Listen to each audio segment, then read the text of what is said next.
You are listening to Heroes Never Die, your one-stop spot for all the latest news, Overwatch League results, and mishaps in Overwatch. Here are your hosts, Totemly Drunk and Edinar.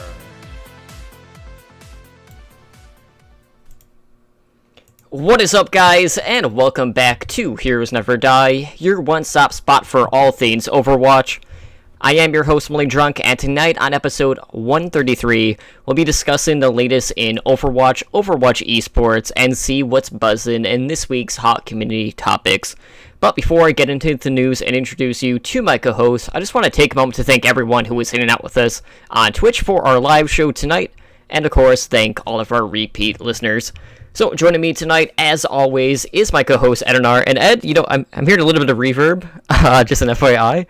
But how are you doing tonight? I'm doing good. Actually, no, I'm not. The Brewers are losing. And I really want them to go to the World Series. It's been since 1982. I mean, it's not as long as the Cubs waited. But, I really want them to win. So it was rough. They lost last night. They're probably going to lose again tonight. So, yeah. But in game-wise, so through all my games, it's been good. I actually did a full clear, and this is WoW talk. I full cleared the raid in normal, and then I'm 3 of 8 heroic. So working on, some heroic bosses, playing a warlock, because, they're kind of real good. So I gave up. I still have the druid, but the warlock is just so much better. I have had horrible luck with Overwatch skins for the new event. So I did all my arcades. I got probably another 5 boxes on top of that. I have not gotten one Halloween skin yet. So I did get a legendary. I got a old legendary, like a normal one, and that's just the biggest kick in the teeth right there. So yeah, it's been fun. How's your week been? It's been pretty good, actually. I noticed I left my fan on, so hopefully it's not too bad in the background. I've actually been playing a lot of the new Call of Duty Black Ops 4, which I initially wasn't even planning on buying, but I've been seeing a lot of people actually playing it. And I have to say, as someone that hasn't really played COD since Modern Warfare, this has been a while. I'm having a lot of fun with it. Now, that being said, when it comes to the multiplayer aspect of the game, I am absolutely horrendous. But I am loving zombies. So, I have to say, there's a lot more depth to that mode than I was anticipating going in. So that's basically what I've been doing so far. I really haven't, dove too much into the multiplayer or the Battle Royale aspect of the game. But it's been a good time so far, but, the multiplayer, I know, COD is kind of like its own entity when it comes to the multiplayer, and if I'm not getting the headshots, I'm probably not going to be faring so well, but zombies is where it's at, and for me at least, I'm enjoying that for now, and whether or not, I'll be venturing too much into the BR aspect, I don't know, but I'm enjoying it so far. Other than that, we have had the event going on, so I've been playing a little bit of that here and there, and, Torbjorn's still killing everything, basically. Really no surprise. But I've been preferring to play Zenyatta out of everyone that's available in the current crop of the heroes for the event so far, just because it's just a good combination of, DPS, and a little bit of healing when you absolutely need it, but the debuff from your Discord orb definitely helps dealing with the elites, so that's a primary reason why I've been using Zenyatta. But that's basically been it. I've been kind of in the middle of BlizzCon prep, so we got new business cards in. We are planning, a little something else that we'll talk about later tonight, when we talk about High Noon Pick'ems. So, kind of a lot going on and a lot of things getting mapped out, and, it's crunch time for BlizzCon, so we're just trying to sort out what we're going to do for BlizzCon week and, the week I'm in Vegas. So it'll be an interesting couple of weeks ahead. But we got a ton of stuff that we need to jump into tonight. Mm-hmm. So let's go ahead. Let's see what's going on both, inside the game and outside the game when we look at the esports side of Overwatch. So first up, we do have an update from the BCRF, that is the Breast Cancer Research Foundation. So earlier this year, Blizzard and the BCRF teamed up to release the game's first purchasable skin, that being the Pink Mercy skin. And together, this campaign had raised $12.7 million for the BCRF. And, it's October, so this is a Breast Cancer Awareness Month. So the BCRF basically, laid out, what those donations from the community are going to be used towards. So first up, we have the Precision Prevention Initiative, which is just, research to reduce the incidence of breast cancer. They're using it to create new tools and tested, to help improve screenings and diagnostics. And they're basically just trying to pursue population-based genetic risk assessment to help those deemed at risk before the disease even takes place. They also have a Breast Cancer Research Consortium Award, which is going to help launch 5 new clinical trials this year.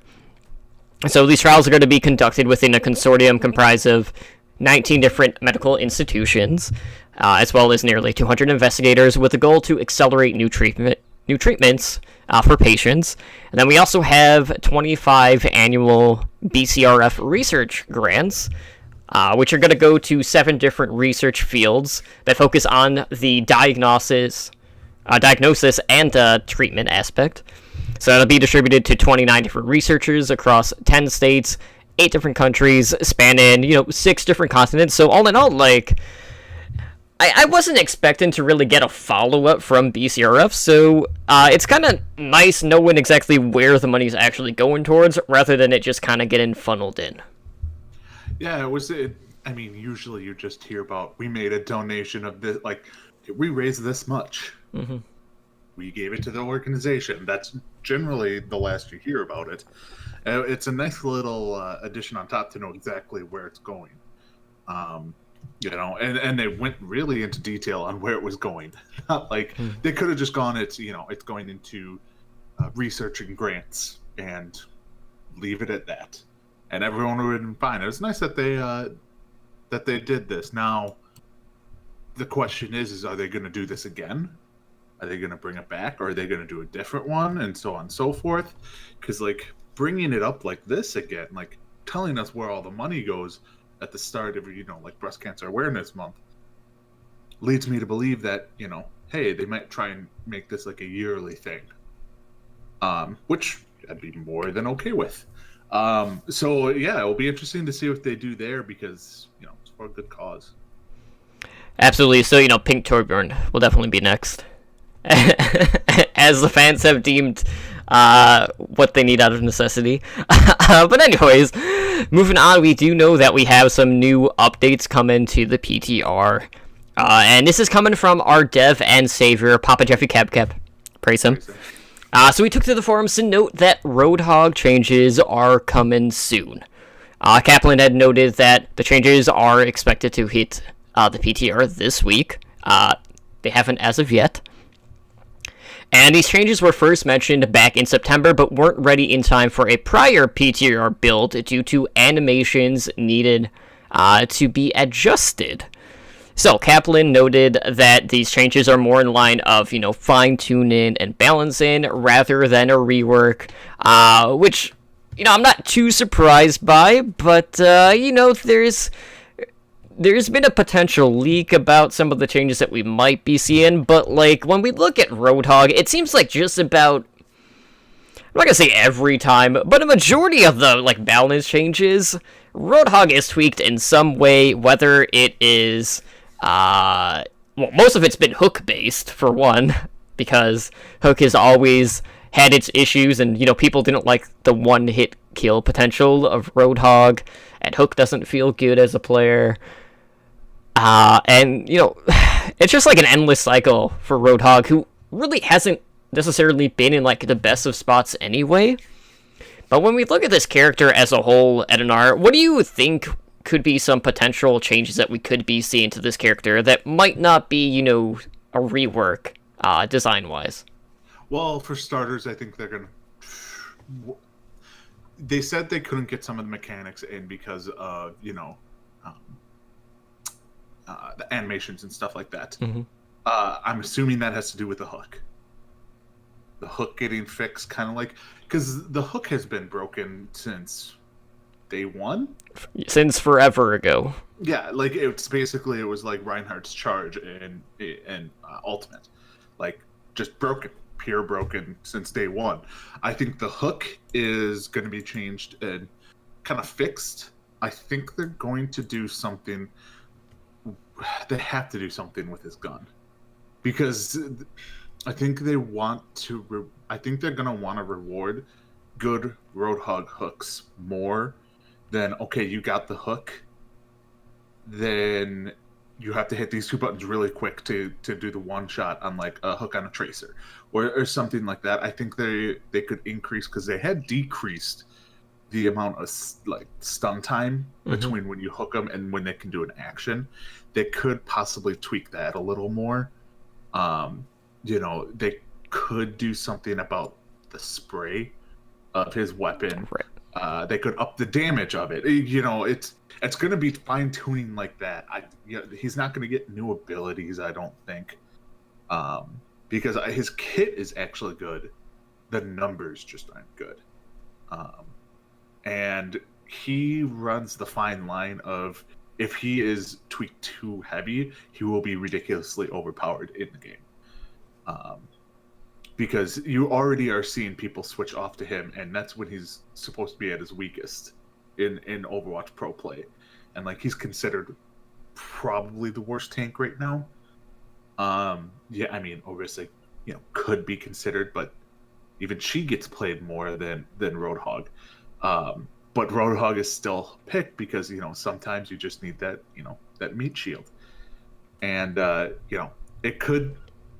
There's definitely small changes that they can make to him that, you know, could make him much more viable for everyone to play. I don't know. What do you see them doing? Okay, so, like, if we're looking at the whole animation thing, something that I could see them doing is maybe allow Roadhog to do other actions while he is taking a breather, you know, using his E ability. Maybe giving him the ability to, you know, use, you know, his left click, you know, actually shoot when he's doing that. I honestly wouldn't mind if they just revert the hook cooldown back to 6 seconds like it was prior. Now, that being said, I know, like, a lot of people freak out when it comes to, you know, the hook, just because, like, that's always been, like, the panic button for the community. And it just... We've just seen so many different iterations of the hook, right? So I feel like at this point, like, I need to talk about the leak that was posted. Now, this is not to say, like, this is 100% certain, but there was a leak that was posted about the changes. And I want to go over them, and then I want to get your thoughts on them. I actually 100% have not heard these, so... Okay. So, it focuses on 2 things. The secondary fire of the scrap gun, and his hook. Okay, so we'll start with the scrap gun. The secondary fire... Okay, again, like, this is just a rumor. Okay, so secondary fire replaced with an arcing projectile-based impact explosive called a scrap grenade. So this is similar to the secondary fire of, say, like, the flat cannon from Unreal Tournament, if you're familiar with that. Nope. Okay, so that's gonna go over your head. That might help some people. So when you're looking at the direct hit damage, the splash damage, and the splash radius, it's very similar to Junkrat's primary fire. So what happens is there are these shrapnel shards that are emitted randomly in a hemisphere oriented to the impact surface. And these scrap shards can actually bounce off of surfaces. And the speed of these shards actually dissipate fairly quickly, and they have an effective range of 10 meters. So you can think of it as, like... I mean, it's very similar to Junkrat in the sense that, they're still going to go with that explosive mentality, but this is a way for you to, like, bounce it off of walls, maybe, get behind the shields, for instance. And then with the chain hook, now this is where there's a lot going on here. Like, I'll be honest. Okay, so players that get hooked are no longer stunned during the ability. That would be a change. Players getting hooked are also able to look around, they can use abilities, and they're also able to move a little. So they're not completely immobile, but they can't really make much movement. So when a player is hooked, their velocity is no longer set to 0 when the hook is attached to them. The hook will disengage when that player is 2 to 3 meters away from Roadhog. And the Roadhog can fine-tune the velocity of the hook and can flick before releasing to lift the player off the ground, which causes them to travel further. So they're going to try to, like, do away with the whole, like, 180-degree turn to dump someone off of a cliff, like the quick snap, like we see time and time again on, like, Ilios Well or even the Lighthouse. But the other part of it is that hook can also be used as a movement ability. So when a hook hits a wall and you use the ability key, actually like holding it down, the hook can act like a grappling hook. So it creates a short burst of quick movement in the direction of the hook location, which does include, using a hook vertically. Now that being said, there are a lot of components to this new chain hook. And I know a lot of people, like right now, when you look at the current state of the game, a lot of people really don't like the CC aspects of Overwatch currently. And that was very true when it came to World of Warcraft arenas too. Like, it's very CC oriented, and Overwatch has kind of gotten to that point now. So maybe just removing the stun ability from chain hook is a direction that people might want to go towards, but like, I don't know how I feel about like a grappling type hook for such a meaty body. Just seems kind of weird to me. Okay. So the alternate fire, okay, fine, make that change. I like that change. To me, it's kind of a mix between a Junkrat. It sounds to me, it's kind of like the mix between Junkrat primary and like Moira damage ball going into a room. Like, you can shoot it into a room and then it can just wreak havoc inside an enclosed space. That's what it kind of sounds like to me. Now, I like it. I mean, fine. That's a change that could be for the better. So I like that. The hook. Okay. No. Like the primary benefit of Hog is the only way he's being used right now is the hook behind what is that called? Behind more versus shield. Halt hook? Yeah, halt and hook. Or whatever it's called. Pulled pork. Pulled pork. Yes, pulled pork. You have a Roadhog who can hook a Tracer. Well, that means absolutely nothing with this, because they still will have like what you're saying is during the hook, Tracer will be able to blink out of it or recall out of it, which they could never do. Reaper, Wraith out of it. Sombra can get out of it. Moira can get out of it. Brigitte can get out of it. Like, the majority of characters who have escapability can get out of this hook before they even get to Roadhog. So that's a massive nerf to him. Okay, so to that note then, so let's say that they're gonna go this route. Let's say they fine tune how it actually works. So would you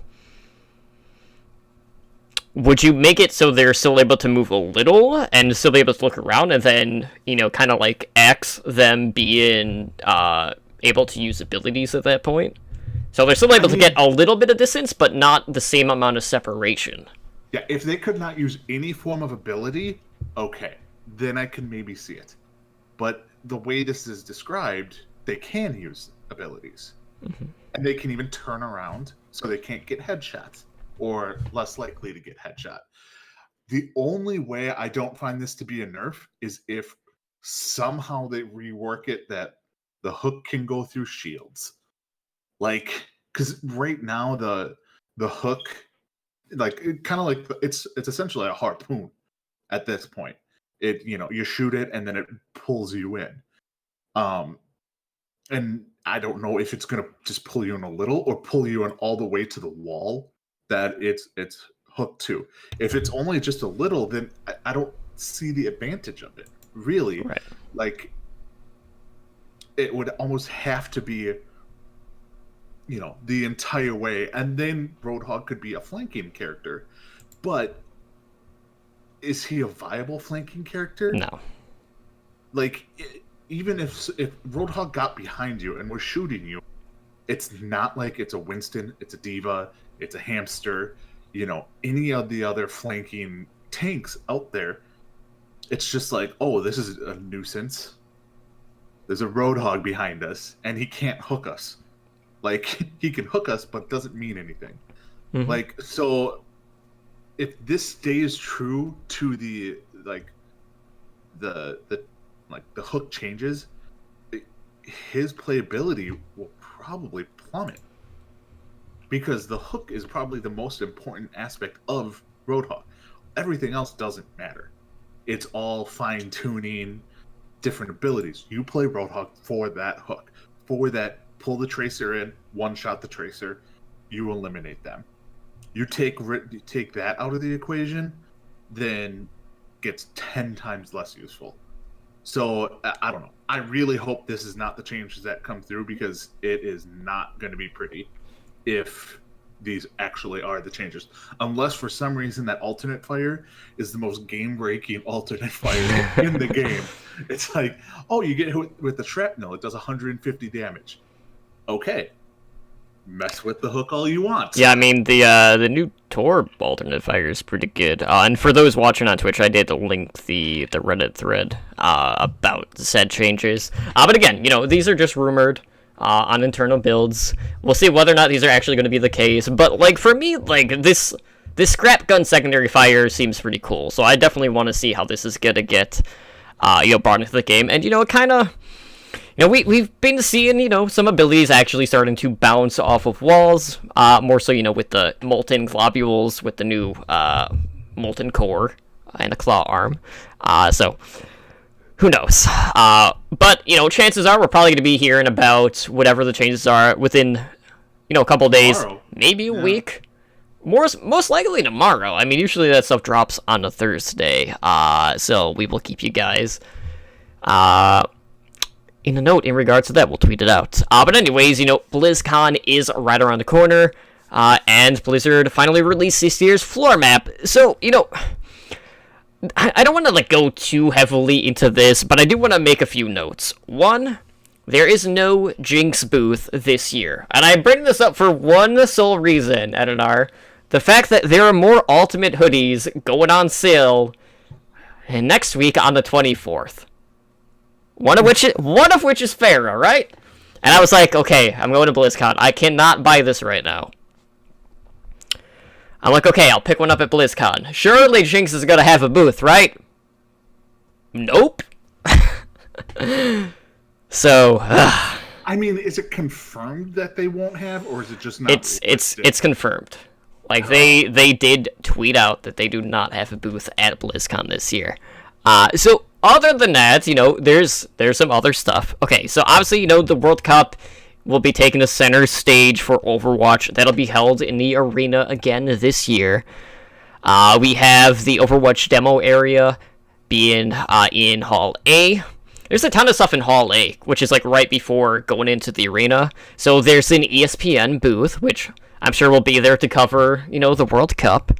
Yeah. There is a Tracer statue, the D.Va statue. Of course, you have to have the T-Mobile booth because, they kind of sponsor everything. Just about everything. There is a Lego booth.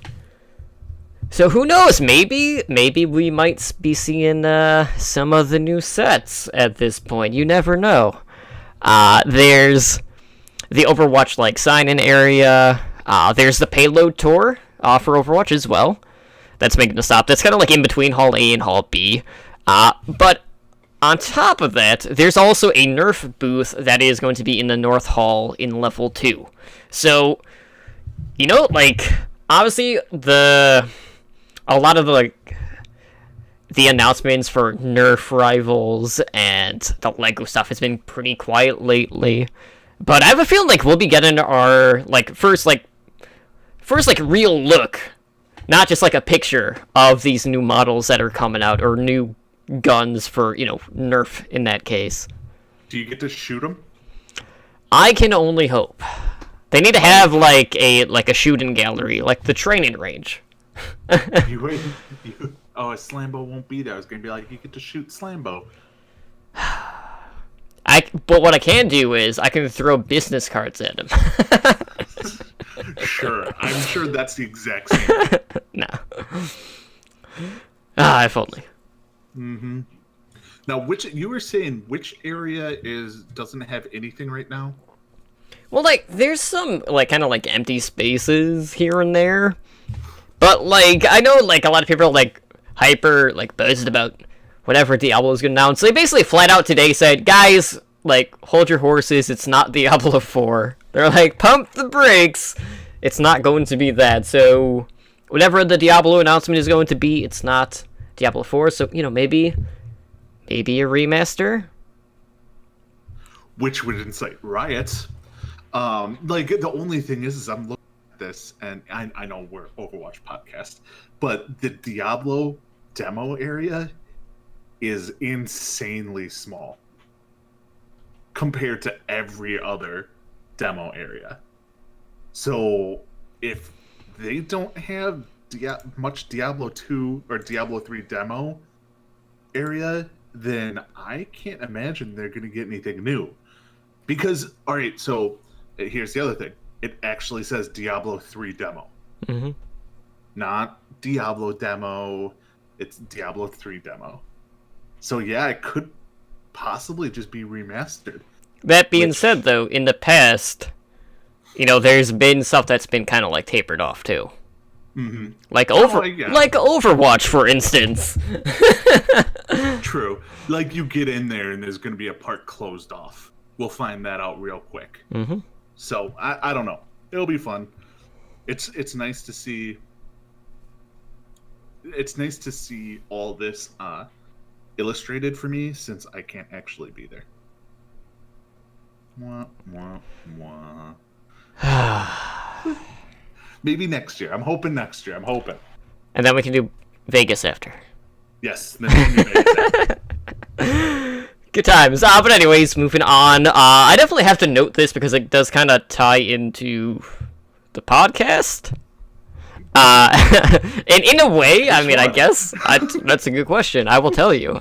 So, our good friends over at High Noon Pick'em, this is a website that we frequented a lot during the inaugural season, during our, OWLN Pick'em, stage contests and, overall season contests, which we by far had the biggest prize pool of anyone.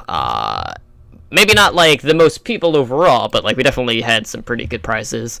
But High Noon Pick'em is going to be launching their iteration of Overwatch League Fantasy for Season 2. Now, that being said, when it comes to Overwatch League, they've been very hush-hush about any potential, fantasy website. We know that they might have something in the works. It's something that they have on their radar, but we don't know if it will be here for Season 2. And that's why, even last year, we had Winston's Lab was the primary fantasy Overwatch League, which was good in a sense, but then they decided that, hey, let's change the way that we're going to do our scoring system.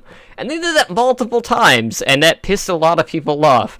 So I know a lot of people are happy to see a new Overwatch League fantasy site come to life. And this one is done pretty differently compared to other fantasy sites out there. So how this is going to work is that you are going to have teams being comprised of a few different slots. So basically you're going to draft a team captain, And then you're also going to draft like a team slot, whether it's like DPS, tank, support, flex.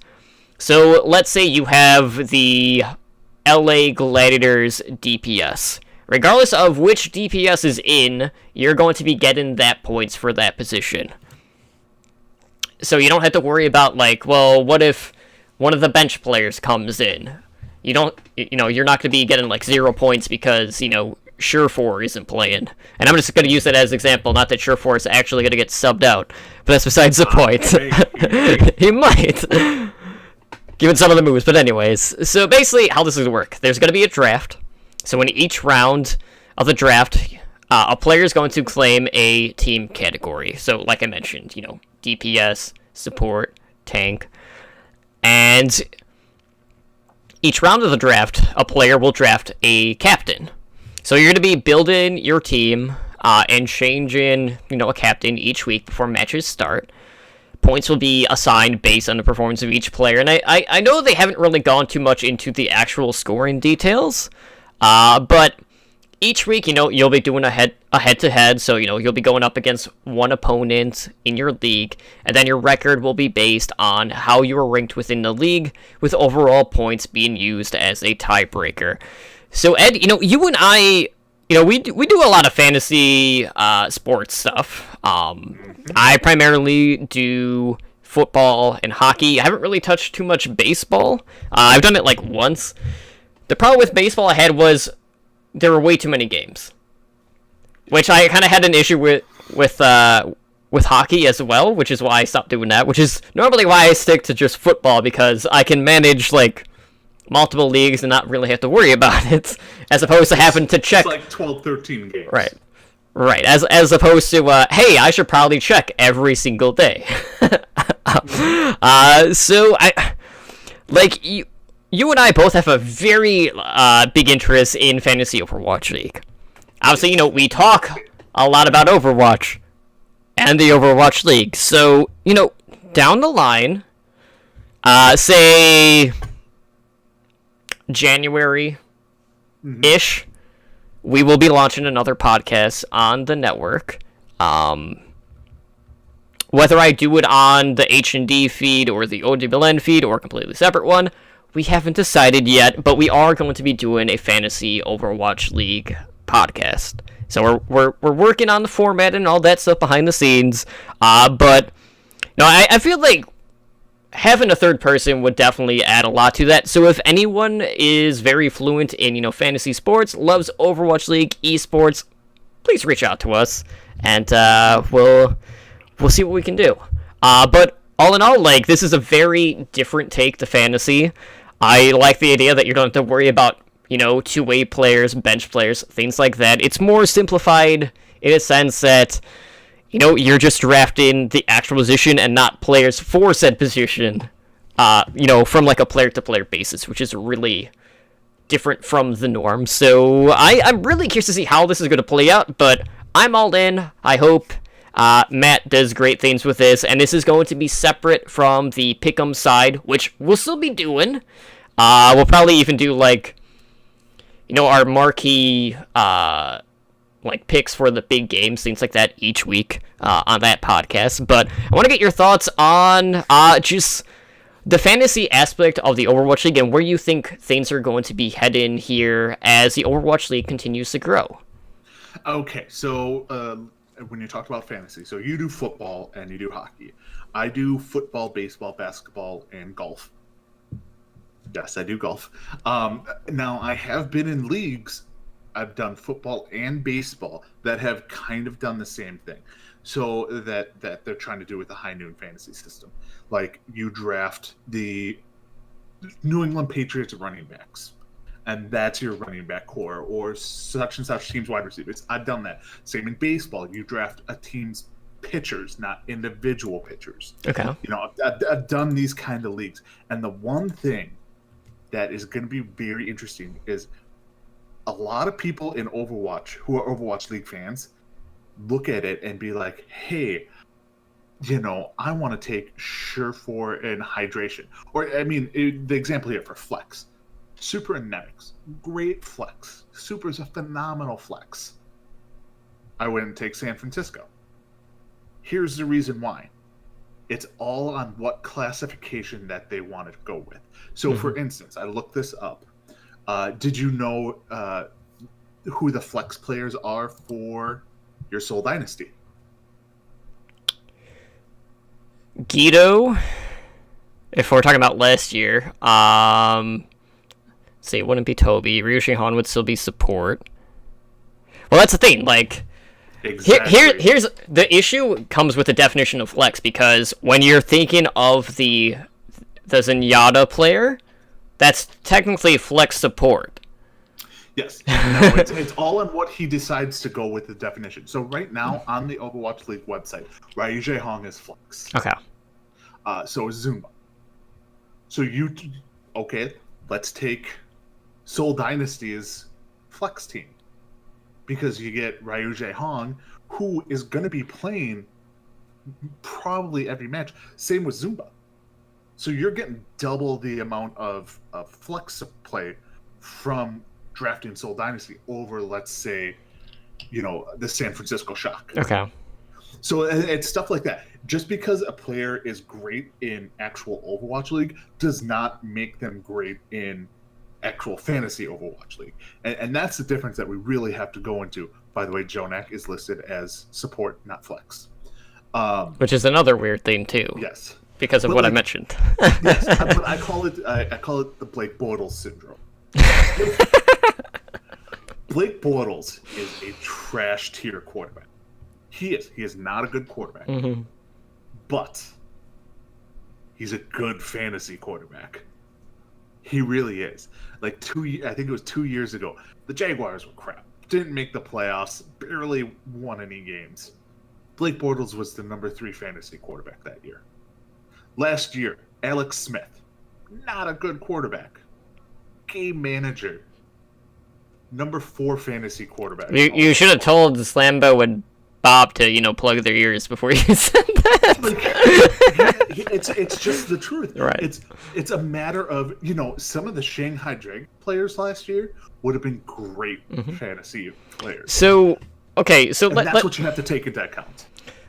Okay, so in this instance, based on how it's classified, then do you say overall for your team, do you set a cap to how many players would attribute the points? So say you can only have up to 10 players, but it would be the top 10 players out of, those positions basically rewarding you with the points, rather than saying having maybe you have 4 flex players play in, and then your opponent only has 2.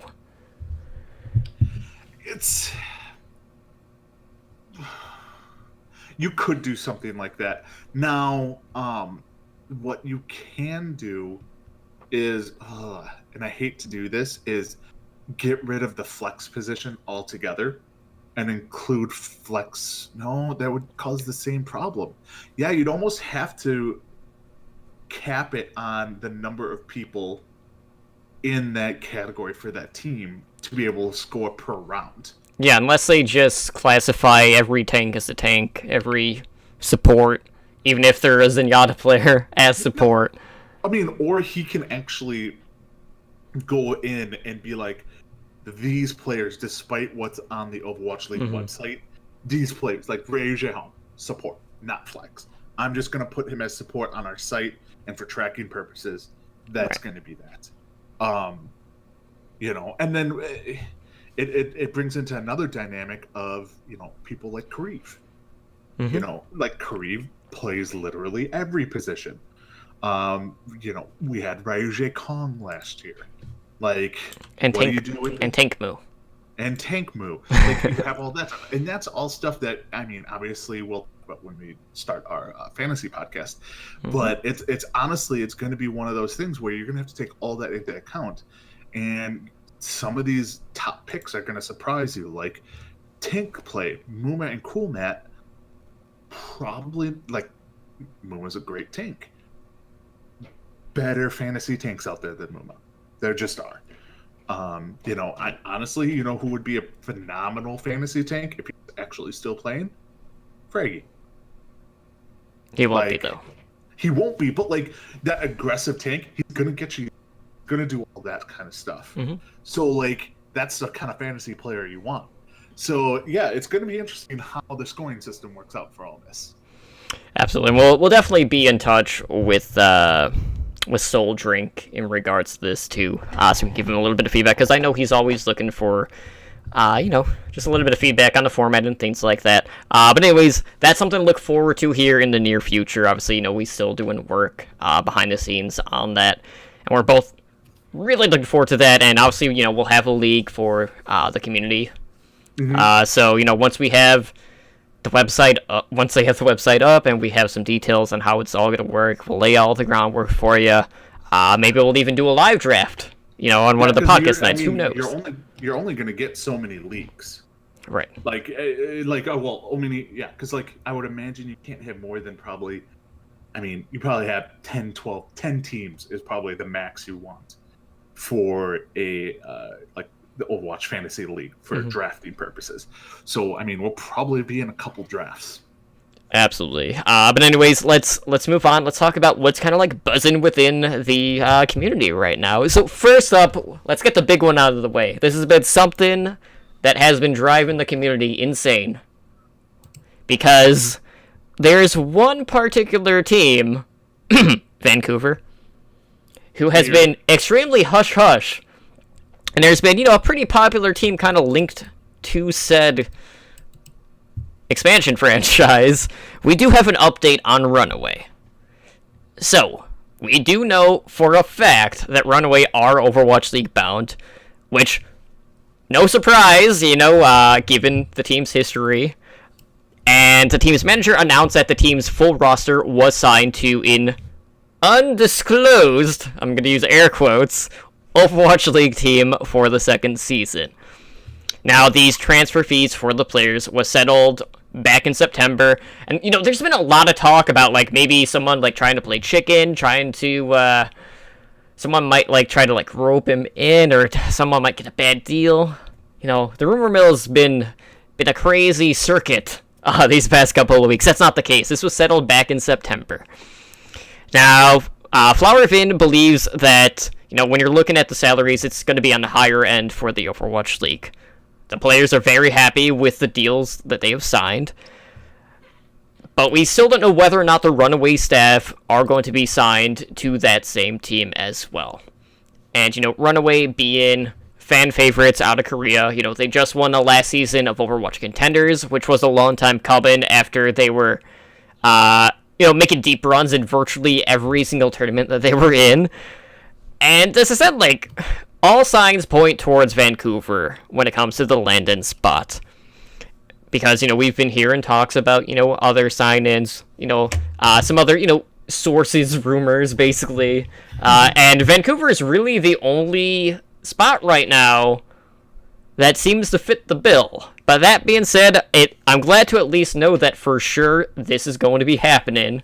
To what extent or team, it's still not 100% sure, but Runaway will be in the Overwatch League, and I couldn't be happier, because going in, I was so nervous that Runaway was going to get signed in pairs.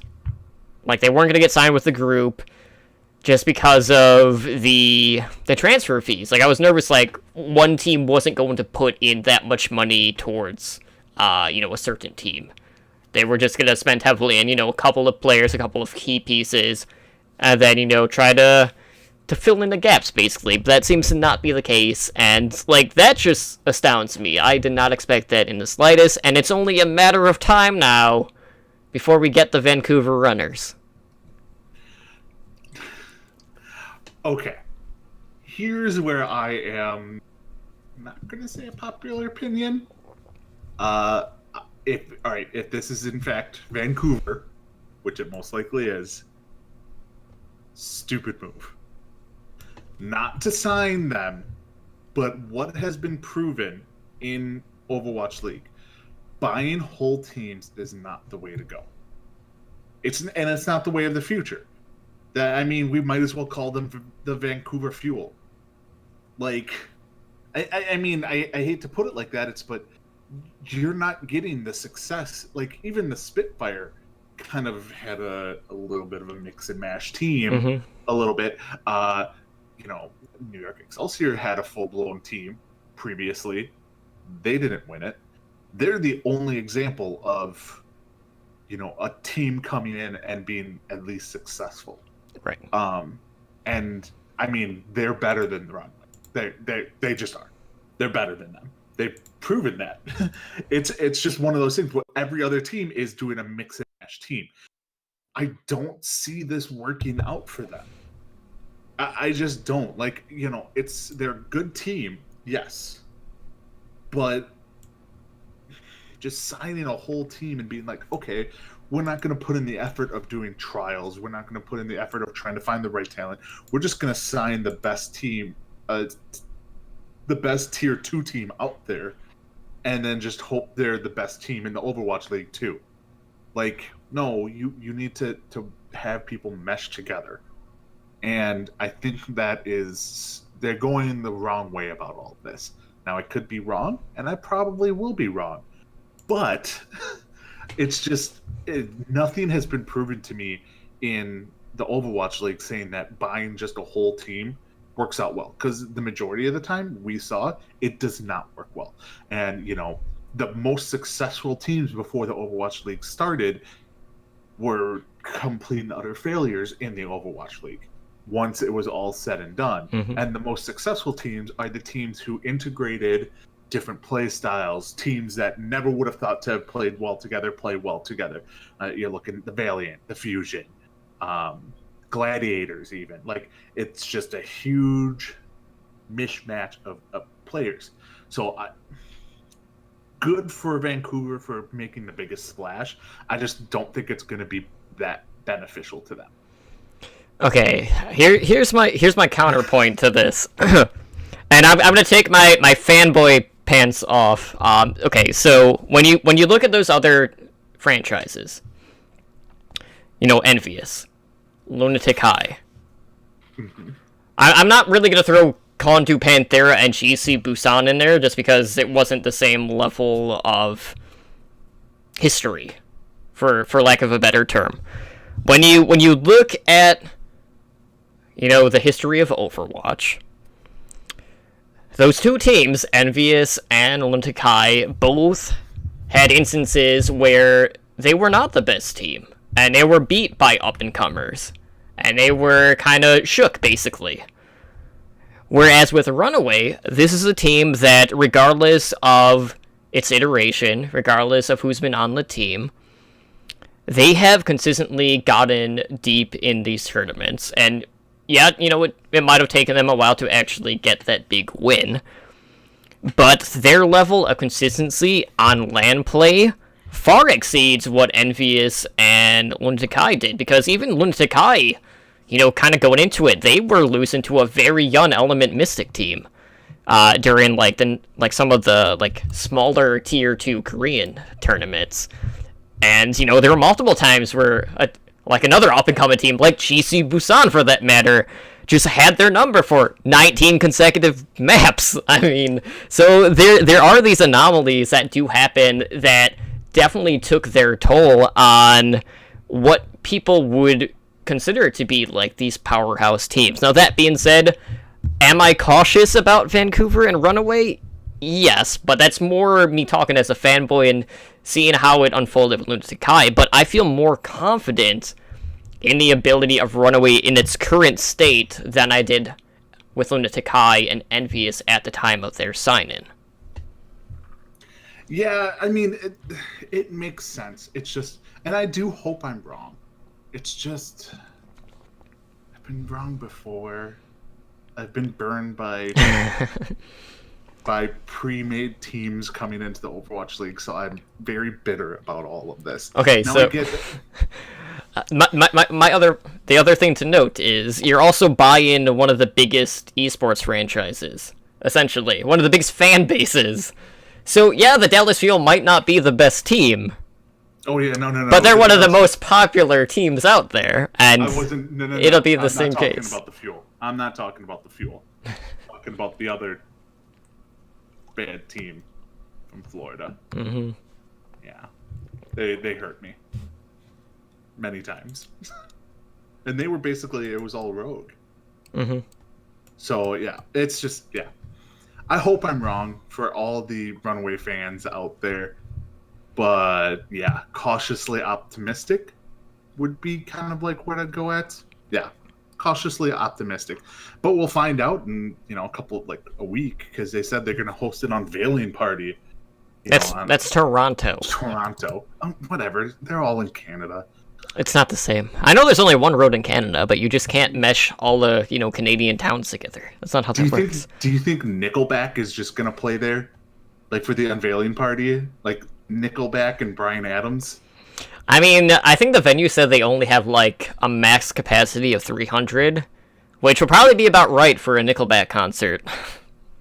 I mean, well, maybe. I mean, if they give away free tickets. Sorry, got my weekly Canada dig in there. I have to do that. It's just a part of the podcast now. But anyways, shifting gears, back to the Tier 2 scene. It wasn't that long ago.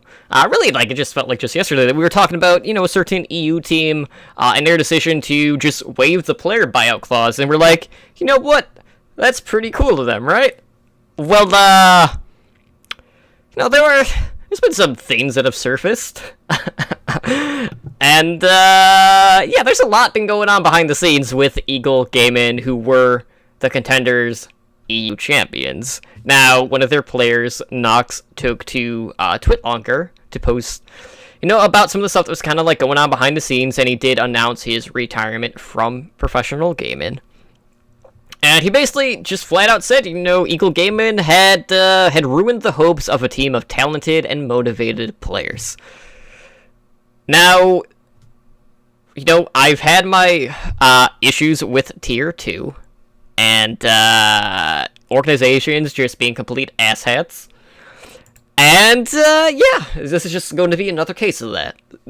So, Nox said that, Eagle Gaming had been delaying player payments dating back to December of 2017. And then, the company hasn't paid its players for the last 3 to 4 months of their contracts, even to the point where that championship prize money from even, Season 1 wasn't shared with the players and was actually used towards paying the players' salaries. So, there's been some, other stuff, the Eagle Gaming investors failing to meet their commitments with the company. So it just kind of, left the infrastructure of the team in, this really, hopeless position. And right now, there are only 2 players under contract with them. We have 5 of their former players having found a new home with Copenhagen Flames, who are currently competing in Contenders Trials Europe. And, with Copenhagen, they signed a Little Bow, Hardest, Superpluke, Bod, Flippy. But it just seems like every week at NAR, there is some shady org out there that is pulling shit like this. And, I know, there was a huge report on the GG Esports Academy stuff that dropped earlier today, which I do not have in the show notes, but I want to hit that next week, because we got a ton of details in regards to that. But what's going on with the Tier 2 team and just the lack of payments? It comes really down to Blizzard. Honestly, I hate to put it on. They are not, managing the Tier 2 scene like they should. They're kind of letting the inmates run the asylum when they really should be the ones overseeing all this. You don't hear of any of the Overwatch League teams not paying players, because Blizzard would come down on them with the full force of the organization. They need to put it through these organizations in the Tier 2, Tier 3 scene that, hey, listen, if you're not paying them this, which you're obligated to do, then you know what? All hell's going to come raining down on you from the organization. They need to strike fear into these organizations. They can't allow people to just go ahead and do this. Mm-hmm. And the more Blizzard just stands by and lets these companies do it every week, the more organizations are going to just do it because, Eagle Gaming is not getting penalized for this. Like, there's no repercussions for them truly not paying players. Yeah, they probably get a bad stigmatism, but they're probably not going to go non-existent. They're probably, they could reform under a different name in 6 months, and so on and so forth. It's something that needs to be regulated by Blizzard. Mm-hmm. It really does, because until they do, this is going to come up every single week. Right. So. And, we keep hearing about, like, these improvements to the Tier 2 scene, the Path to Pro scene, coming for next year, and, all of that stuff has been kept under wraps, so I'm hoping... we just need Blizzard to just put their foot down here, because it seems like just about every month we are covering one of these orgs that just aren't doing right by their players, and, that's why there's this big need for player agents, for a players union, things like this, but it still feels like right now, like a players union is like so far away still at this point. Mm-hmm. It's one of those things. It's impossible to have a players union almost for the Tier 2 scene. Mm-hmm. When you have rotating teams in a league, it's impossible to have a players union because you're getting different people every year. You're having different organizations every year. If they had a set roster of teams in Tier 2, they could easily do it. It's the simple fact that, like, teams like Eagle Gaming or, GG Esports not being in the Tier 2 scene this year, they can just... and nothing can be done to them because they're just not playing anymore. And it's the reason they're dropping out is because they didn't qualify for the next year. Like, if these teams qualified for the next year, then they could follow the same rules over and over again. But if a team's like, it's kind of like Major League, the movie, how, like, if an organization really wants to get out of under the thumb of Blizzard and all of this, all they have to do is tank, and then they're free and clear. They can get rid of their entire Overwatch roster. They don't have to do anything else. They just basically are like, okay, well, we don't have to keep these players. We can just do whatever. Like,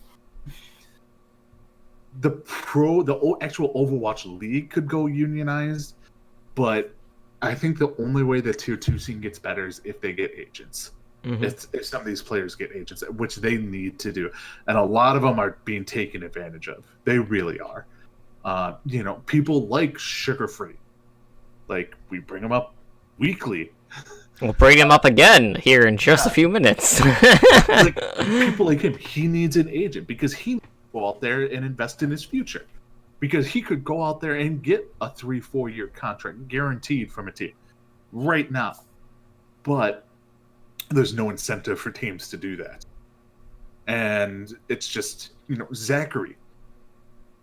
I'm still waiting for that to come down on where the hell he's going to be. Mm-hmm. But, he needs an agent because, honestly, they could probably get a crap load more money each player from an organization if they had an agent. All the players would be better off if they had agents. Plain and simple. They would all be better off. You'd have longer contracts. You'd have more money.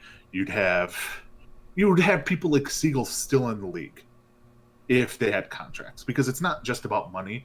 It's about, they get certain perks or certain bonuses or stuff like that, and that could all be written into that contract. But 18, 19, 20-year-olds don't know anything about that, and they're negotiating their own contracts with these teams. No, you need somebody who actually knows contracts to go out there and do all this. So, I don't know. I'm hoping something changes, but I'm not thinking it will. And until it does, this kind of stuff, just will always happen. Unfortunately. So, I'll be waiting with bated breath to find out what the improvements are and hopefully they get announced here pretty soon. Let's go ahead and shift gears so as we go inside the league, looking at some of the other esports news that is out there. So first up, we do have a tournament being held this weekend that is held by Beat Esports. So they'll be bringing back the Tier 2 action with the 5th season of Beat Invitational. So you're going to have a tournament pitting 8 North American teams against one another for a prize pool of $6,600, and this tournament will be held this weekend, starting on October 19th, going all the way till the 21st. So all of the teams have been announced as of today. So initially, when I wrote my show notes, there were 3 teams out of contenders for this upcoming season in November. And then there are also 3 teams that are currently competing in Contenders Trials. So for the Contenders teams, they had Energy Esports, so, the Shock Academy team.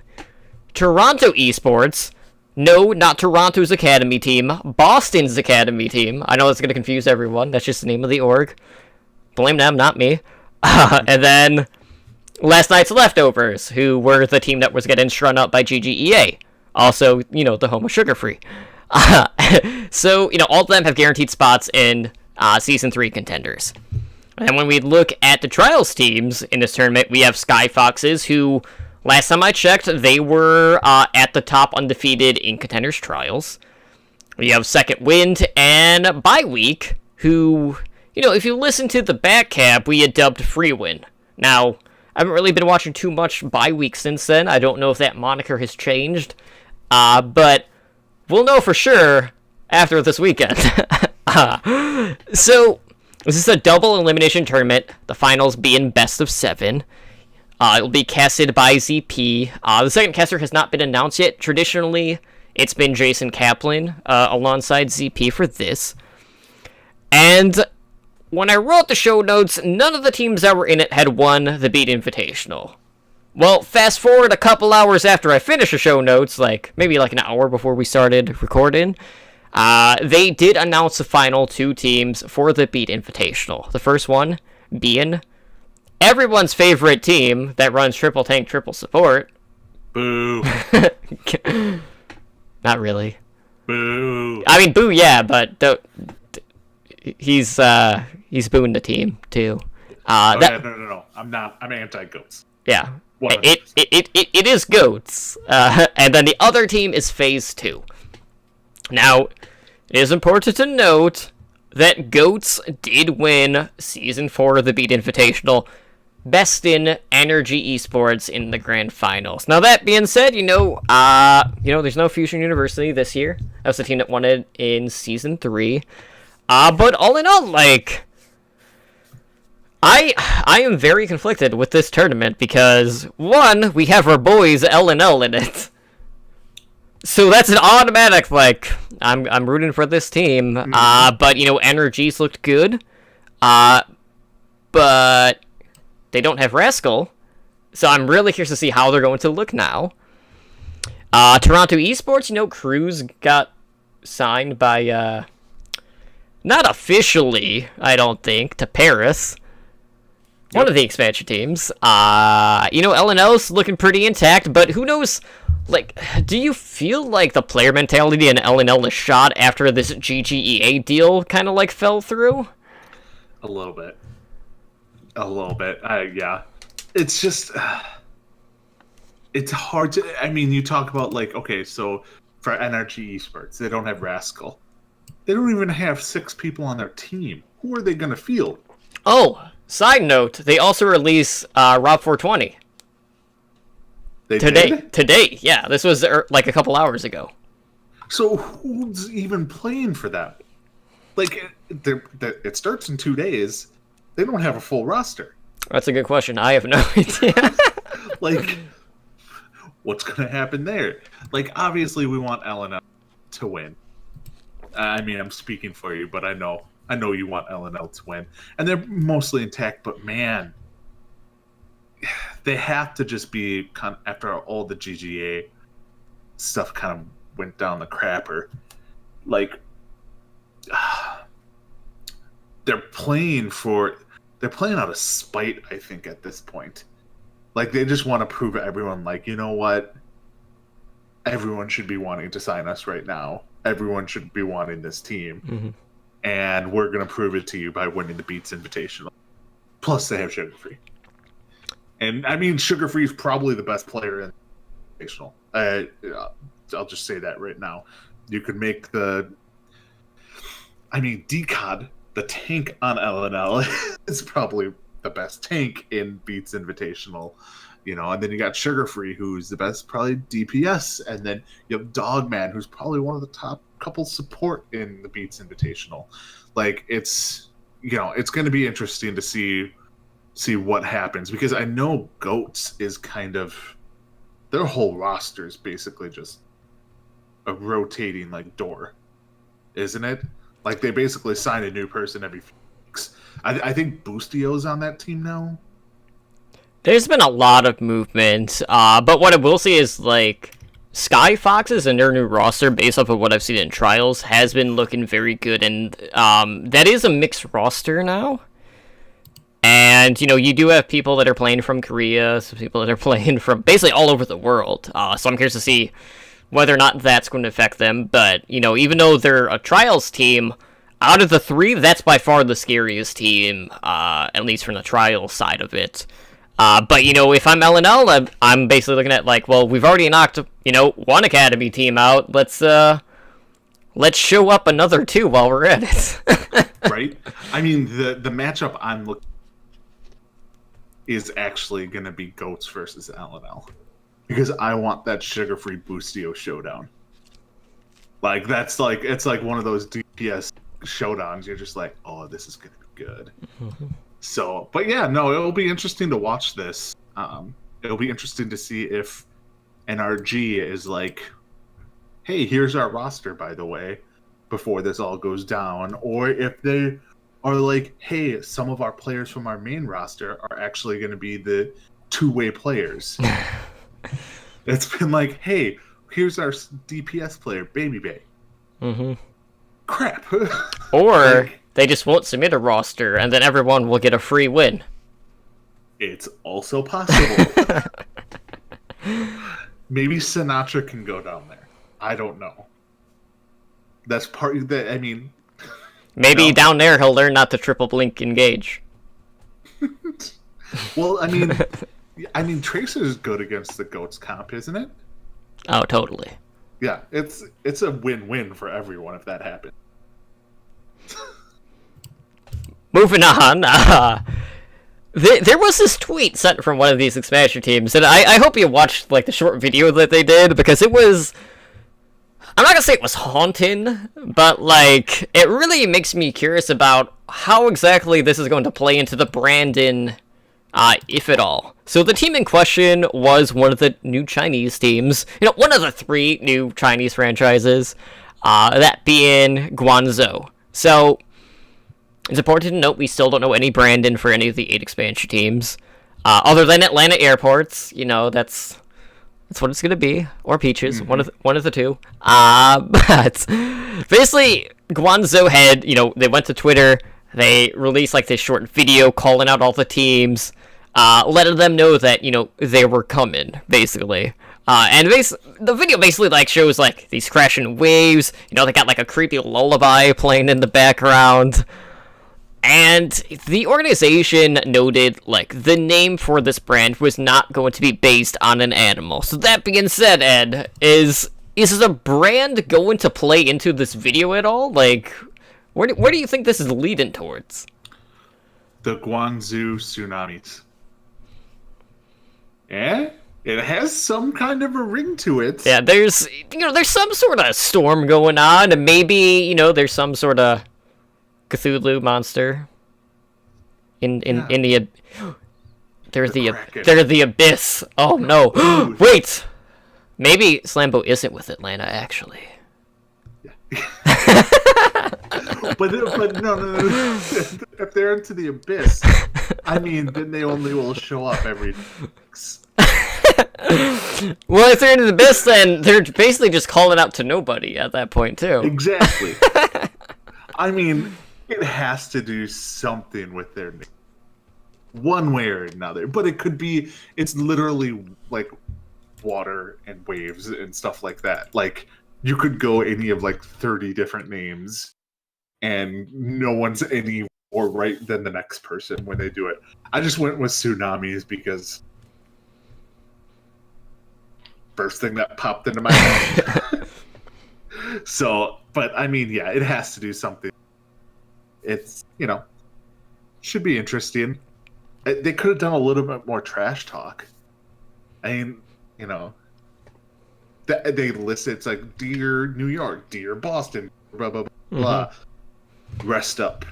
Be like, no. You do all that and be like, at the end is, we will end you. See? Okay, so... I got a follow-up question to this. What's worse? The way that this expansion team went about doing this, or Atlanta telling, like, all of these different states that are right beside them to rise up, and then posting, like, a divided state line of, like, Atlanta and, like, whatever other, like one of them was, like, Mississippi or whatever, and then they did it, like, 20,000 times on their social media. Yeah, no, that was that was way worse than this. This is more of a hype video. That was just like, who are you going after right now? Like, the entire country, basically, is what it felt like. You're like, hey, Atlanta, are you going to get the Midwest to cheer for you? No, we're not going to cheer for you. No. It's not like, we have no allegiance, true, because we have no team. But I can just say this, Atlanta, I'm not cheering for. Unless Slambo's your coach. Then I will. They still haven't announced him. They haven't announced anything. Atlanta announced their GM earlier. Oh, they announced the GM. Okay, so they have the GM. They haven't announced any of the players officially. Well, we know Selfless Bread is one of the coaches. I'm trying to think what else they've announced. They've done a few things, but it seems like they've had a steady announcement so far. But, like, again, like, with these expansion teams, there really haven't been, like, player announcements as of yet. Now, obviously, we are nearing BlizzCon. Chances are a lot of the stuff will be dropping during right after. So we'll be patiently waiting. But we do have some free agent sign-ins. So we'll do, like, our, like, Overwatch League sign-in roundup for this week's main discussion. So let's see what's going on in regards to free agency as we do the free agent watch.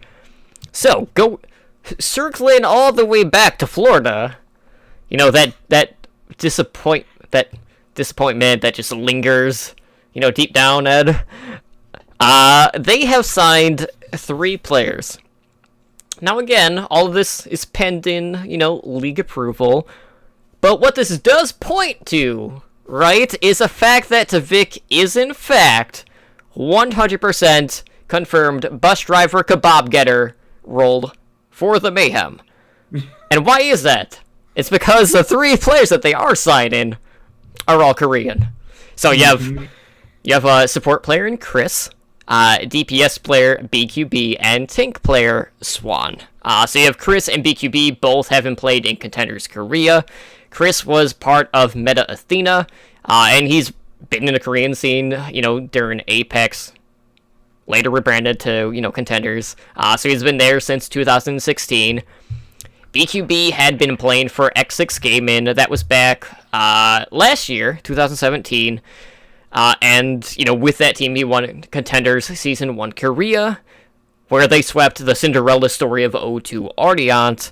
But he did not play for X6 during Season 2 because he was suspended and fined by the team for promoting boosting services. So, side note, you had Ryder, who's on the Mayhem staff, basically saying, like, yeah, we're gonna do some community service, try to, like, wash that stink off, basically, because, the whole boosting thing with the Overwatch League, that's, honestly, like, it's been driven, like, the nail's been driven all the way in at this point. We've talked about it just about every stage, and, in some cases it's been, maybe more of a severity than others, But it's a difference between the esports cultures of Korea and the rest of the world. Obviously, Korea takes this stuff very seriously. Same with account sharing. That's why Blizzard banned like 14,000 accounts or whatever the heck the number was this week. But for the most part, I'm not gonna say like the rest of the world just doesn't care. It's just not to the same extent. So at least in this case, Riot's just trying to do good by the community, try to bring some positive light to the situation for BQB. To, maybe have people see him in a different light. That being said, it is what it is. He already got dealt his punishment by X6 Gaming, and, he has a second opportunity, this time being in the Overwatch League. So, I'm really curious to see how he's going to perform after, not really competing since last year. But, they also did sign Swan, who, speaking of Energy Esports... That's where he came from. So he originated on Team Kondu, who would be, Kondu Panthera. Then he was signed to the Shox Academy team, Energy Esports. There he served as the team's main tank in both seasons of Contenders North America. And Energy Esports, in fact, did make the playoffs in both seasons. Granted, they didn't actually win. They were there. So... These sign-ins bring the Mayhem over the league roster minimum of 8 players. That would be 9 players if you include Apply, who was on that 2-way contract. But either way, at the end of the day, that's 7 Koreans. 1 to Vic. So 7 Korean, an American, and a bus driver. Like, basically, that's what you have. No, I like these signings. Chris will be, they're one of their main healers. Will be, starter every time. BQB will probably be mixed in there. It's hard to say if BQB is going to play over, let's say, Tavik, Apply. Who knows? Apply's not playing. I don't see it. Hey, we've seen crazier things. There's going to be a signing that we're going to talk about 3 more signings that is a little bit more crazy than this. And Swan is going to be the backup main tank. He's not going to... I don't think he's going to play over Awesome Guy. I think Awesome Guy will probably be their main tank there. So, but this is good. This is good for the team. They are going for an all-Korean game. Like, Tavik is just there for... Kebab again. Yeah, he's driving the bus. He's the face of the team. He was the face of the team when they got there. He's still got skill. He can still come in. He can still provide, good support for the team. But yeah, it's going to be, Chris, Hagupan, Awesome Guy, Zephyr, Saya player, and then probably either Tavik or BQB as the starters.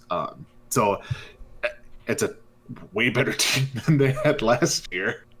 But it's not that hard to do better than they did last year.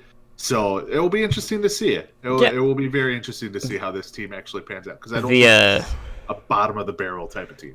The secret was not fielding Europe talent. Hey. Don't say that. Paris seems like a good team. From what they've said. Unofficially. Unofficially, the Paris team is kind of like for an expansion team. Yeah. Because they went with the approach of not just buying a team from Korea. They actually put a mixed match team together. Unlike, Vancouver and their cheap runaway team. Well, they didn't come cheap, I can tell you that much. Alright, cheap was the bad word, team. Yeah. But anyways, there were a couple other movements. Pretty much, actually, really all of these are Korean. Mm-hmm. Now that you really look at it, which, for one, honestly should not surprise anyone. We're probably looking at, like 80-20 ratio between Korean to rest of the world sign-ins in the free agents signing window here. But next up, we got the Dallas Fuel, who have acquired support player Closer from the London Spitfire. So we know that Closer has signed a 2-year contract with the Fuel. So this will mark the Fuel's first new player signing for Season 2. And, this is a main support player. He plays Mercy, Lucio, Anna. And, what better team to siphon from than, the reigning champions? Yeah, I mean, it happens every year. A team wins a championship, their team disperses. Yeah. Yeah, the player stock goes up, and then they get a big offer, basically. But, Arrow had a lot to say. Like, he released, it was a pretty short video, really. But, he speaks very highly of Closer as a player, so I would not be surprised if Closer comes in and just kind of takes over the main support role for this team. Because, at the end of the day, the Fuel had a number of issues, and I wasn't always the most confident in their support line. Because there were a lot of shaky ultimates going on there. Maybe not as shaky as, the Mayhem or the Dragons, but they definitely weren't in the top half of the league. Yeah, no, they weren't. I think Closure will come in. Harry Hook will go to a more niche role. If I remember correctly, Harry Hook was a really good Lucio back in the day. I may be completely wrong. It's been a while, but that was the character he got known for, was Lucio. Right. So Harry Hook will be the Lucio specialist. Closure and Unco will be the main support tool that will be out there, unless they need a Lucio in there. Then they bring in Harry Hook. I don't think this fixes the team, because there's still a team made up of good players, not great players. So it's a step in the right direction. I just think they need a lot more. But yeah, Closure is a good get for them. It was good. I was just to say, this is a sure sign that they're going to bench AKM and put Harry Hook on 76. I agree with Spider 100%. Put Harry Hook on Soldier 76. Forget AKM. No, we're putting Harry Hook on that role, and we'll go from there. Yeah, no, AKM. I'm sorry. AKM needs to not be in the starting lineup on any team. Exactly. That's why Harry Hook needs to go in that role. Or they can go out and, get someone else. Just saying. Mm-hmm. There's still a lot of players out there. I mean, Who Are You is still out there. He can get a Genji Blade in under 5 minutes. It's not Who Are You, it's Where Are You? Who are you? I mean, he can get 3 blades and 1 AKM blade. I feel that's doable. That is a fact. I'm pretty sure we can basically math that out, and it will be appropriate. 3-to-1 ratio of Who Are You blades to AKM blades. Absolutely. I'm not doing the math though. Somebody else do that. Well, it's not going to be Slambo from the Abyss. No, from the Abyss. Or outside of the Abyss either. I mean, this is... He would have to do it every other week. Yeah. It just wouldn't work. So that's, one less player for the Spitfire. So what's going on the Spitfire side of the camp? Well, they actually made 2 sign-ins. So one I'm pretty happy about. That is a former Element Mystic DPS player. Hey, another EM player. A team that we were talking about earlier. So Spitfire have signed the EM DPS player Guard. They also signed a relative unknown flex support player, Krillin. Now, okay, so I honestly... Relative unknown is an overstatement. I haven't followed Trials in Korea. Honestly, I don't even know if that's being streamed. That's besides the point. So, Krillin played in the Open Division on a team known as Crusher. Now, if you go to Liquipedia, that team is not in the Liquipedia, for one. So, it's really hard to do some research on this player. But what we do know is he's going to be the youngest member on the Spitfire roster. He's 17 right now. He'll be 18 later in the month. And the signings bring the Spitfire roster up to 7 players. So, they still need to make another move to be to that league minimum of 8 players before December 6th or whatever it was. But, something to note. Obviously, Bedosian is still on this team. He'll still be the main... I'm not going to say main. He's still going to be the primary flex support, on the Zenyatta role. So, if you're looking at someone like Krillin, who, maybe they might try to peg as, the next fragger, for the Zenyatta role, what do you think it does having him learning from someone like Bedosian? Yeah, I mean it's good. He is not. He's gonna be a two-way player. One of those two-way, British Hurricane, London Spitfire, so he can get more exposure. Because, like you said, Crusher. When he was with Crusher, I actually looked them up real quick. They won 2 maps in Contenders Season 1, and that's it. They weren't in Contenders Season 2. It's a pretty small amount. Yes. So they are not what they're winning lifetime for the team. They are not what you would say excelling as a team. But the thing is a lot of times on these bad teams, there's that one shining star. Mm-hmm. And he is, from all accounts, that star. To be good, to go from career Contenders trials to the Overwatch League and nobody know who the hell you even are is saying something. But he's getting brought in to learn before he actually plays. Mm-hmm. He's going to be the guy next year that the London Spitfire are going to be like, okay, this is going to be our fragrance support. Like, this is who we're going to be bringing in. And we brought him in for a year to learn under, Bedosian, and then he's going to take over the spot, and Bedosian is going to go to another team, or he's going to take a back seat. But yeah, they're bringing him in 100% to learn. And I think it's smart, because honestly, you don't need... If you have 12 people on your team, you're not playing 12 people every week. You have a couple of those spots for people just to be there, and this is what Krillin's going to do. Mm-hmm. Krillin's going to be there just to be there, to experience it, to get used to it, to learn, and then he will explode next year.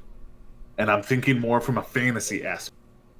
Right. So, the fantasy aspect is for the Spitfire support team next year, not this year. So, that's me. Well, I look at it in different aspects. One, this is going to bring in a whole lot of Dragon Ball Z memes. I just hope, for Krillin's sake, he doesn't die as much as the actual character. I've never seen it. Never seen it. Where's Spider when I need him? Jeez. Completely went over my head on that one. I'm like, yeah, I have no idea what you're talking about. You hate me right now. Moving on. You're kicked off the show. We're just ending the stream right now. I'm disgusted. We're sending you to Canada. Damn it.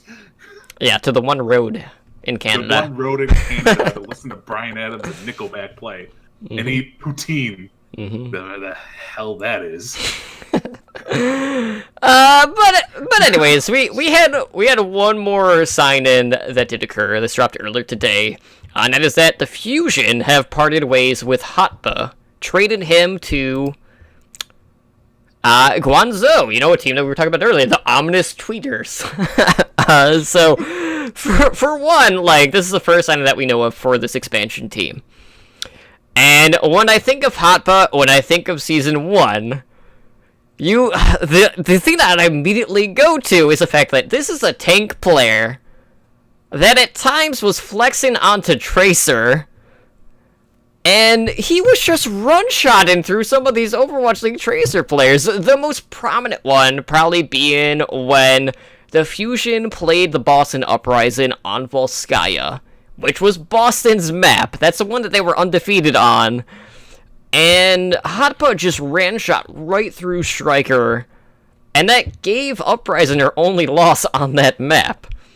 And I think, like, at the end of the day, when you look at Hotpa and you look at the Philadelphia Fusion, there was a difference of play styles. Hotpa is a more defense-oriented player. Philly is not known for that. Philly is, foot on your throat, on the gas pedal 120% of the time, and they didn't mesh well together. So this is a really good opportunity for Hotpa to actually show what he's able to do. And he's not going to feel so conflicted when it comes to his actual play. So I'm very happy. I just want to know, like, if this team might try to utilize that DPS aspect as well. But it was definitely, like, an extra card up the sleeve of the Fusion, at least for last season. Yeah, no, it'll be interesting to see what they actually put along with the Abyss. We're just going to call them the Abyss. Mm-hmm. I like that. So it'll be interesting to see what the Abyss does with him, but we don't really know what else they have. That's the problem. Is like we don't know how he'll fit in over there. They have nothing because they're the Abyss. But then that means Hotpa's nothing. Oh, damn it! I didn't think this through. I didn't go all the way through. If maybe the Abyss and they have nothing, then Hotpa is nothing. Maybe he's the one that's like trying to throw the rope out. Or maybe he has the rope attached and he's trying to go in and then it just snaps immediately and then he's lost forever. Sure, we'll go with that. But I just think this is more of a. I look at it more as a Fusion standpoint. Mm-hmm. Like you said, it was a good move for Fusion. Well, it opens up a roster spot on Fusion. The thing is they have the best contenders team. Bernard's pretty good at the diva role. I'm just saying. Yeah, it's a matter of they basically have to get rid of people to call up their contenders team. Because if they don't call up their contenders team, they're going to other teams. Like, what did I see today? That Ryu Jaehong was teasing, "Who are you practicing with Seoul Dynasty?" Mm-hmm. Like, you don't want that to happen. You have Zachary. He made Team USA in a loaded field. He made Team USA as a part of a contenders team. He needs to be up in the Overwatch League. Well, bring him up. The entire Fusion team deserves to be essentially on an Overwatch League team. So Philadelphia has to basically get rid of some of this weight that they had last year and bring up those people. And this is the start of it, possibly. Hopefully. Because we can't hope that they sign with the Chicago team, because that doesn't. Thanks, Washington. Yeah, you cut out a little bit there, but I knew what you were saying because I heard you say Chicago, and I know exactly where you were going to go with that conversation anyway. But yeah, so what does that mean for Philadelphia? That means they still have Poco. Mm-hmm. They still have Sato, Fraggy. And for Poco's sake, that basically, closes the door for any shot of France to get him. Or Paris, for that matter. Which I know a lot of people were, really wanting for them to get. So, Poco for me, early on, he was getting those insane bombs, and then people were playing around it better, so I'm curious to see if he's still going to have, that same sort of effect moving forward. But, all in all, at the end of the day, you still have to kind of, put Fraggy kind of, on the outside looking in for this Fusion lineup. You really do. Fraggy is another probably goes away to a different team. Or, he's good enough to be on a team. It's just he doesn't fit on this team. Because, God, like you said, they could just call up the entire tank roster from the Fusion University, and Fraggy's not needed. Maybe they do that. Maybe they trade to Paris and call up, some of their Fusion players. I'm drawing a blank. What's the Fusion University's diva player? That's Bernard, and then Beast Halo is their main tank. I can see both of them being called up because they're both really good. Well, then Poco doesn't need to be there. Like, Fraggy does not need to be there. So it's just one of those things. I mean, you're not going to think Casato's pretty good. But, you know, yeah, they just need to clear space out of this team for their young talent. Like, they're probably from top to bottom, they're probably either the best or second best team in Overwatch League. Like, skill-wise. I mean, New York Excelsior, pretty stacked. Well, like, that's another team that's kind of, like, run into the same issue because a lot of the pieces from their academy team would be able to find a good home. But, like, it's just like, well, what pieces do you actually move to make room for those people? Like, it's just like, it's a very intricate puzzle that I don't even know how you'd even go about trying to solve that. Yeah, because, I mean, it's one of those things, like, for Philadelphia, do you trade Carpe? Do you trade EQO to call up some of the Fusion University? New York, do you trade? I mean, honestly, if they're trading anybody in New York, they're trading Pine. But that still doesn't ease up the logjam. Like, you trade him, and then you trade, I don't know, Sebayobi, which is insane. But, like, do you trade him? You just don't know. These teams just need to announce their GD rosters already, because the anticipation is just killing me. Because, like, nobody's announced anything, and it's frustrating. It's very frustrating. So get on that, teams. Well, you're just gonna have to be waiting impatiently for the next month, maybe. Fine. I know. It's just a matter of. I mean, right now it's the slow drip. We've had a little bit more announcements at least like within the last week or so, or last 2 weeks compared to what it was. Because for a while it was just like all is silent on whatever front that we were on. So at least we're getting a bit more. So I'm hoping that it's going to continuously like ramp up as we get closer and closer to BlizzCon. Like, maybe we won't get like full roster announcements, but maybe we'll start to hear a little bit about each team, and then we'll get hit with the branding and the team colors and the first look at the skins, things like that, and then we'll just go from there. Yeah, that's what I'm hoping. Thank God for these, because it would have made things even like 10 times more boring without like Michael or Halo or, you know, guys there like leaking some of this information and giving us stuff to like think about, talk about with all this. Because without them, the general public will lose a lot of interest in the Overwatch League without these leakers. Honestly, with the way they're slow dripping all this information, like, as cool as it is for people like us to be like, oh, who's the GM, who's the head coach, 99% of all Overwatch League fans couldn't care less who the GM is. Right. Couldn't care less who the coach is. They want to know who the players are. And you're not learning any of that. So thank God for the leakers. Yeah, and just quick note about the leaks too. Tomorrow we are recording OWLN. You know, we didn't record Monday because Spider, you know, got a little sick. You know, Slambo's still in the abyss somewhere, lost for all of eternity. But tomorrow on OWLN, we will be taking a look at the rumored rosters for the Pacific Division expansion team. So, you know, that would be the 3 Chinese teams. I'm not going to say all the names, because I'm going to butcher all of them at once. And Vancouver, which will be the easiest one to do, because it's Runaway. So, I'll definitely stay tuned for that. But, you know, we're hoping, you know, we'll get the PTR update maybe tomorrow. We can check out the new Roadhog, check out his new Shrapnel, if that's going to be the case, or if that leak was just complete BS. You know, you never know. I mean, the leaks for the most part have been correct. That's not to say that some of them have been so far out of left field, but you never know. But I do want to see a shrapnel-based weapon. That would be very interesting to see. But anyways, guys, we're going to wrap it up right now. It's getting to that point now.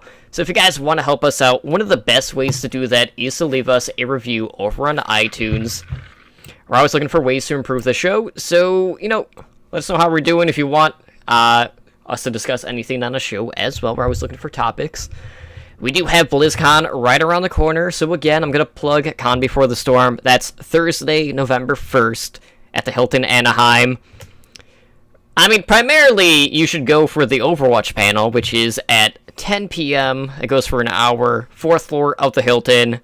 So, come check out that panel with, Rob May, Icy Sorrow, The Blevins, Andres, Blaze Bob, me. I'll be there. I got some stuff to hand out, maybe. I should, honestly, I'm pretty sure I have stuff from last year, even. Some leftover swag.